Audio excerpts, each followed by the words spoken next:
In the west, Kenya conjures up images of white beaches and rolling savanna, the ultimate holiday destination. To the rest of the African continent, the country is seen as a symbol of post-colonial success. Its independent leaders are beacons of hope to liberation movements throughout Africa. And to its neighbors, it's an industrial powerhouse, the economic hegemon in East Africa.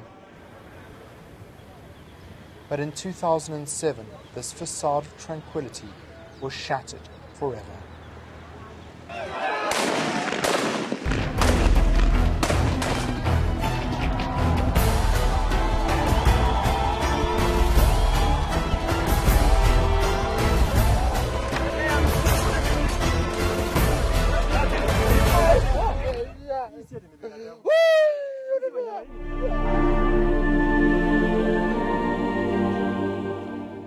1,200 people were killed. 600,000 became refugees in the madness that followed the 2007 elections. In the end, a fragile peace was restored as enemies joined hands and formed a unity government.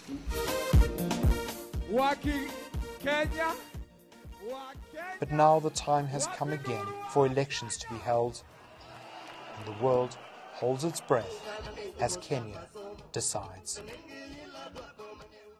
It's arguably one of the most important elections in Kenya's post-colonial history. Roughly 14 million Kenyans were eligible to vote, and the large majority did just that. On the morning of elections, Kenyans woke to the news that 17 people, many of them police officers, had been killed in violence along the coastal region. The country held its breath, bracing for violence, but none came. The attacks were blamed on a separatist group who had boycotted the elections. The rest of the election went off relatively peacefully. Kenyans waited for hours to vote. I think they should be commended, all Kenyans, for the peace, restraint, goodwill so far shown. So I'm very hopeful we'll get through this for the good of Kenya and for the good of the region. Even before the elections, the IEBC had been set a near impossible task: establishing a body free of political interference, set up a system that was technologically advanced, and educate voters as to how it worked. The spark that ignited the 2007-2008 post-election violence had been allegations that Raila Odinga made that he had been cheated during the vote-counting process of the results. As the vote rapidly approached, the IEBC announced it was ready to bring Kenyans a new, tech-smart, problem-free election. Alas, it wasn't to be. From early on election day, there were reports of delays in the opening of polling stations.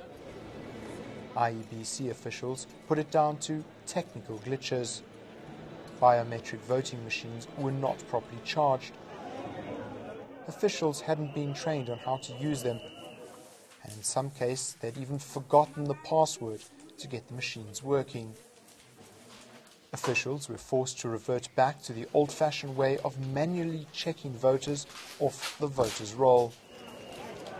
In at least one case, an IEBC official was arrested for handing out multiple ballot papers to voters. One of the anomalies of this election is that there have been so many spoiled ballot papers. Now, this has been put down to the fact that there were 6 different ballot papers which were handed out, and voters were often confused as to which paper went into which ballot box. It soon became apparent that the number of spoiled votes was alarming. Hundreds of thousands of Kenyans had not understood the voting process. As the preliminary votes started pouring in, Uhuru Kenyatta took the lead early over his rival Raila Odinga. But then the electronic system crashed.